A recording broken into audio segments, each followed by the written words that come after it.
کامران ٹسوری صاحب آپ لوگ جانتے ہیں نا، گورنر سندھ، وہی والے جس نے بیان دیا تھا کہ ووٹ آپ لوگوں نے جس کو دینا ہے دو، پہلے بھی دیا تھا، وہاں سے نکلا کیا؟ وہی بندہ، وہی گورنر ٹسوری صاحب کی بات کر رہا ہوں۔ وہ آج کل بہت ایکٹیو نظر آئے ہیں۔ جس طرح آپ لوگوں کو پتہ ہے کراچی میں ایک بہت بڑا ثانیہ ہوا ہے، ثانیہ گل پلازا، جس میں بہت سارے لوگوں کی زندگیاں چلی گئیں، جس میں ہمیں جو ہے نا وہاں کی جو حکومت ہے اس کی نااہلی کھل کر سامنے آئی ہمارے۔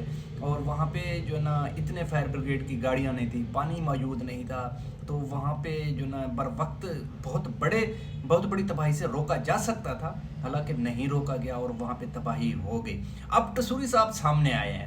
کیوں نہیں ہے عمران خان کی بہنیں ادھر کراچی؟ ادھر تو تم روز جا کے بیٹھ جاتے ہو اڈیالہ میں۔ کے پی کے کا چیف منسٹر کیوں نہیں آیا؟ میرا سوال ہے۔ اور اس علاقے کا ایم پی اے جو پی ٹی آئی سے، وہ کیوں نہیں آیا؟ ہم ایک طرف دہشت گردی میں لڑیں، اپنے فوجی جوان شہید کرائیں، اور دوسری طرف تمہاری یہ حسن کارکردگی جو سوشل میڈیا پر نظر آتی ہے، جیسے تمہارا ملک پورا تمہارا ہے۔ ہاں، تمہارے بغیر ملک چل نہیں سکتا۔ بھائی، ان کے خاندان کے 6 لوگ شہید ہو گئے، 12 دن ہو گئے۔ پی ٹی آئی کے ایم پی اے کو یہ شرم نہ آئی کہ میں جا کے تعزیت کر لوں؟ چلو میئر صاحب تو پھر آئے یہاں پر، جس کا علاقہ ہے وہ کیوں نہیں آیا؟ بھائی تم تو کلیم کرتے ہو نا کہ تمہارا ہے سب کچھ، تو کدھر ہو تم؟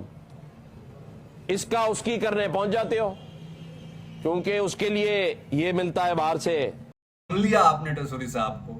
سندھ میں دہائیوں سے حکومت پیپل پارٹی کی، آگ لگے وہاں پہ انتظامیہ جو نا اس پہ بر وقت رد عمل نہ دے، لوگوں کی اموات ہوں وہاں پہ بہت بڑی تعداد میں، تو ٹسوری صاحب کو اس بات کا صدمہ ہے کہ دیکھو پی ٹی آئی تو وہاں پہ نہیں پہنچی نا، دیکھو علیمہ خانم تو وہاں پہ نہیں پہنچی۔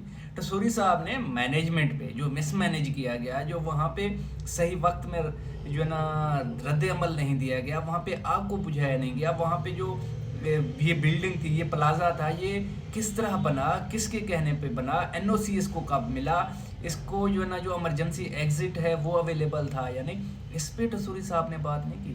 بات یہ ہے کہ علیمہ خانم وہاں پہ کیوں نہیں پہنچی، وہاں پہ پی ٹی آئی کی قیادت کیوں نہیں پہنچی، وہاں پہ جو نا سہیل افریدی صاحب کیوں نہیں پہنچے؟ جس طرح سہیل افریدی صاحب سی ایم کے پی کے نہ ہوں، سی ایم کراچی ہوں یا سی ایم سندھ ہوں، اس نے سی ایم سندھ سے سوال نہیں پوچھا، اس نے جو نا میئر سے بات سوال نہیں پوچھا، وہ پیچھے پڑ گیا پی ٹی آئی کے۔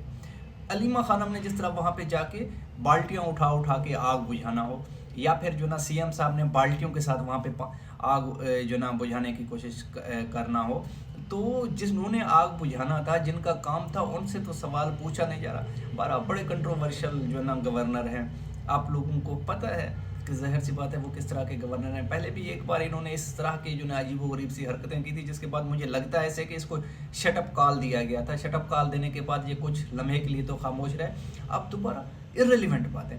اب جو نا یہ سی ایم کراچی یا سی ایم سندھ جا کے کے پی کے گورنمنٹ میں کیا مداخلت کر سکتے ہیں؟ وہاں پہ تو وہ ایک عام انسان ہوگا نا، وہ دور ٹھہر کر ہمدردی جتا سکتا ہے نا۔ یہ تو نہیں ہے کہ وہاں پہ وہ سی ایم ادارے اس کے نیچے ہیں، وہاں پہ جا کر وہ فوری طور پر آگ بجھانے کے لیے کوئی نہ کوئی کام کر سکے گا۔ اسی طرح یہ ہے کہ سی ایم خیبر پختونخوا سہیل افریدی وہاں پہ چلا بھی جانا چاہیے تھا۔ اگر یہ جو نا علیمہ خانم وہاں پہ چلی بھی جاتی تو انہوں نے اس میں صرف لوگوں سے ہمدردی ہی کرنی تھی نا، تو وہ آگ بجھانے میں جو نقصان ہوا ہے، جو غلطی جہاں پہ ہوئی ہے، اس میں تو وہ اپنا کوئی کردار ادا نہیں کر سکتے تھے۔ نہ وہ جج ہے، نہ جوری ہے، نہ وہ سی ایم ہے، نہ ان کے پاس کوئی عوامی عہدہ ہے، نہ ان کے پاس کوئی سرکاری عہدہ ہے، تو وہ کس طرح سے جا کر جو ہے نا وہاں پہ اپنا رول ادا کر سکتے تھے۔ پر آپ لوگ اپنی رائے ضرور دیجیے گا، اس بندے کو کیا ہو گیا ہے، یہ کیوں اس کی طرح جو ہے نا بہکی باتیں کر رہا ہے۔ مجھے آپ کے کمنٹ کا انتظار رہے گا۔ اس وقت مجھے اجازت دیجیے، اپنے دعاؤں میں یاد رکھے۔ تھینک یو، اللہ حافظ۔